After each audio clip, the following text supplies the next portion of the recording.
Well, hello everybody out there in YouTube land, Facebook land, Never land in the land of the rubber band. Yeah, this Chief.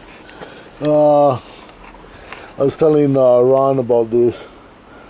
This one I broke the very day I got it. Oh man, that was a trip.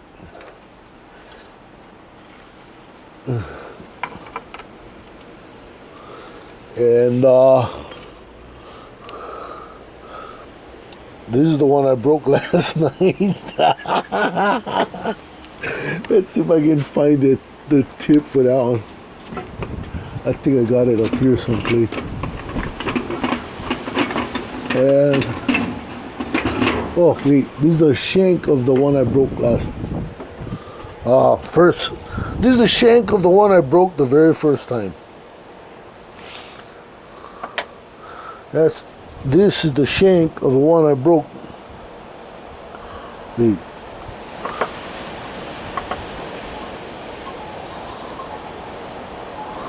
This is the one I broke the very first time.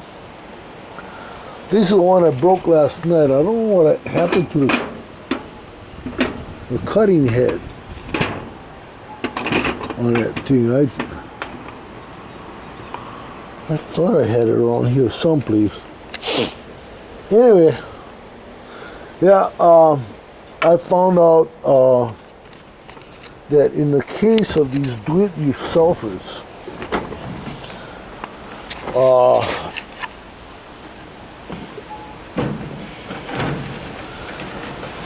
and I guess just cutting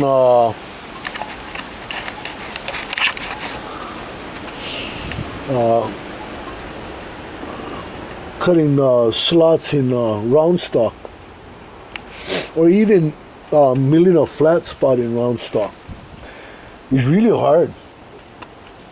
I mean, as easy as I went with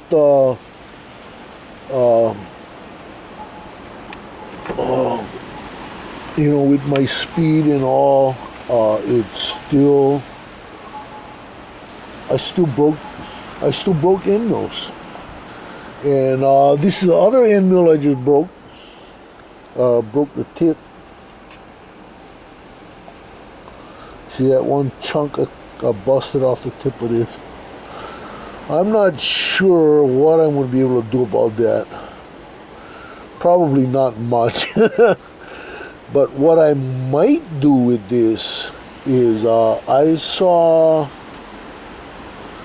let's see, what did I see? I think I saw a punch made out of one of these. And this is cobalt. So I'm kind of pissed about my broken cobalts. You know, cost pretty good money. Of course, I didn't pay for this set.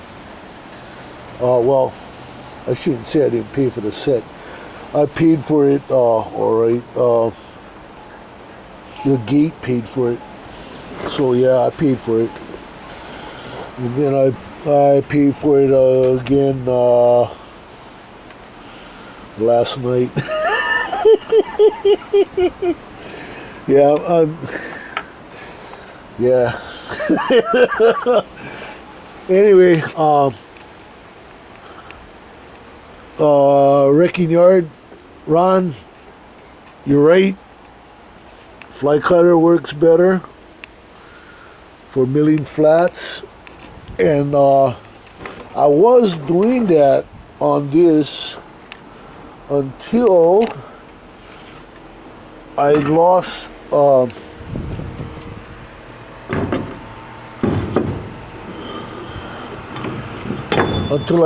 the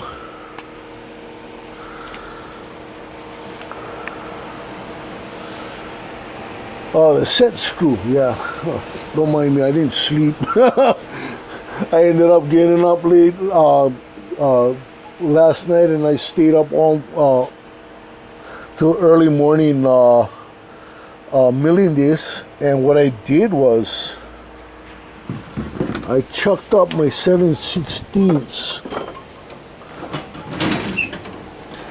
and I side milled this like that,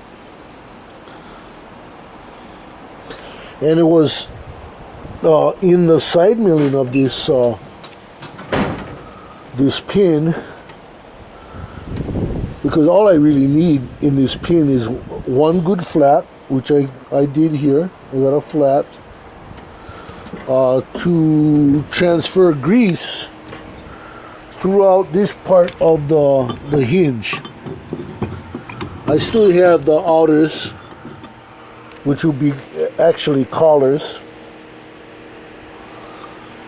and I'm gonna cut out of this this center barrel.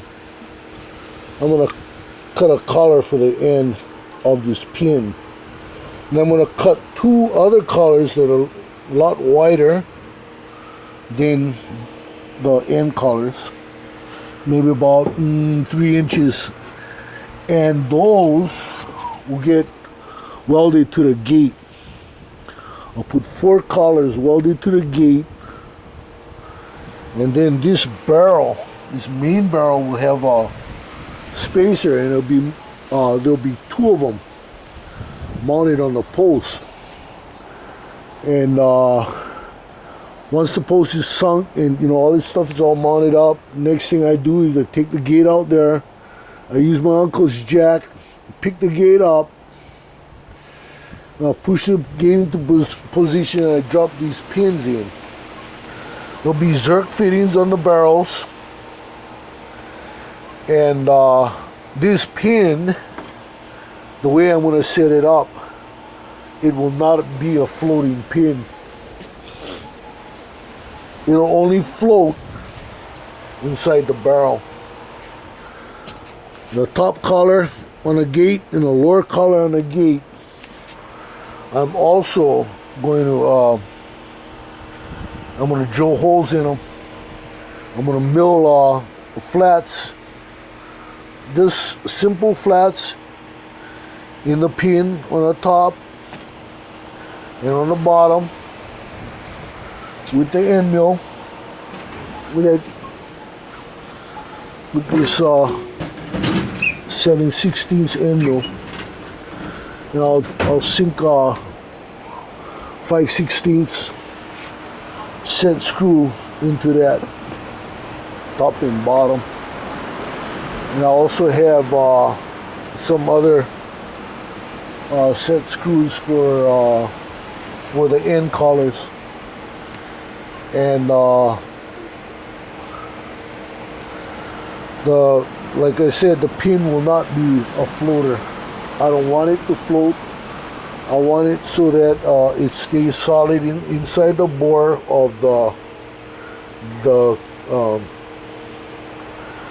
collars on the gate. And when it's time to grease this thing, you shut the gate. The flat will be under the Zerk fitting, and you can just go to town with the grease. And looking at the way I have this slot set up like that, this is the one I did last night with the mill. Came out perfect.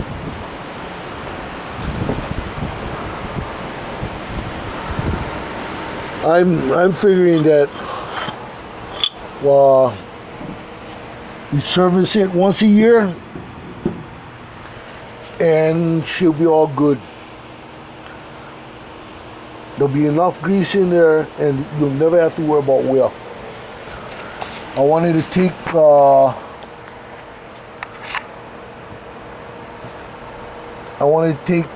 friction out of the top and lower hinge collars on the gate. Take it completely out of the picture by making sure that this pin does not float, and then all the pivoting will be in the middle of this pin, and there won't be any wear. These barrels They spin perfectly.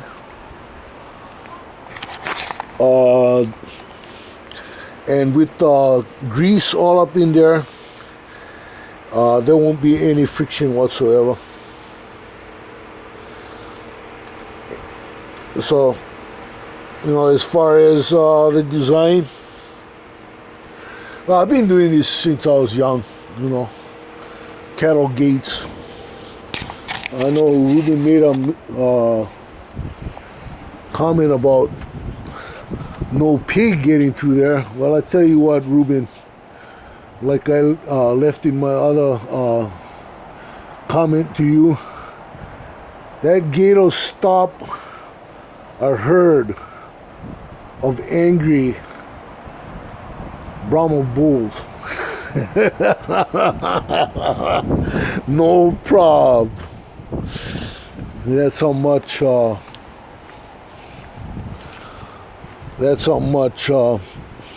confidence I have in this gate, you know, in this design.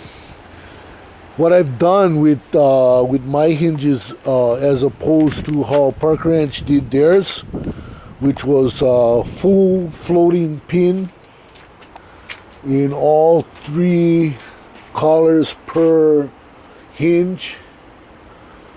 What I found in those is, because those weren't actually serviceable, they just greased the pin upon the day of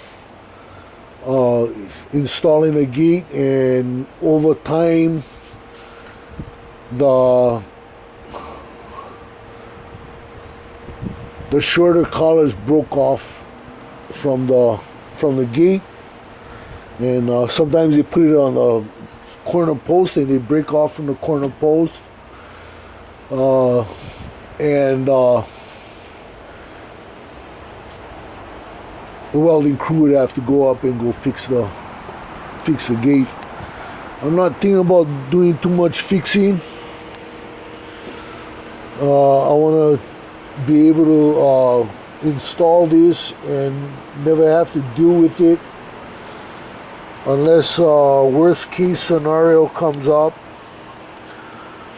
at which time, yes, my gate does come with warranty, and I will repair it for her if any of the components wear out for free. And not many guys boast that kind of stuff. They usually make it so that the customer will have to either pay them extra to fix it, or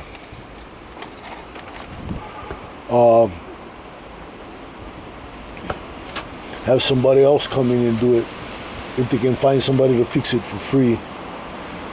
Anyway, so much for that. Yep, these are update in the mini machine shop, and wanted to show you guys mini machine shop mill. Anyway, till next time. Yep, this Chief. Aloha. Wide.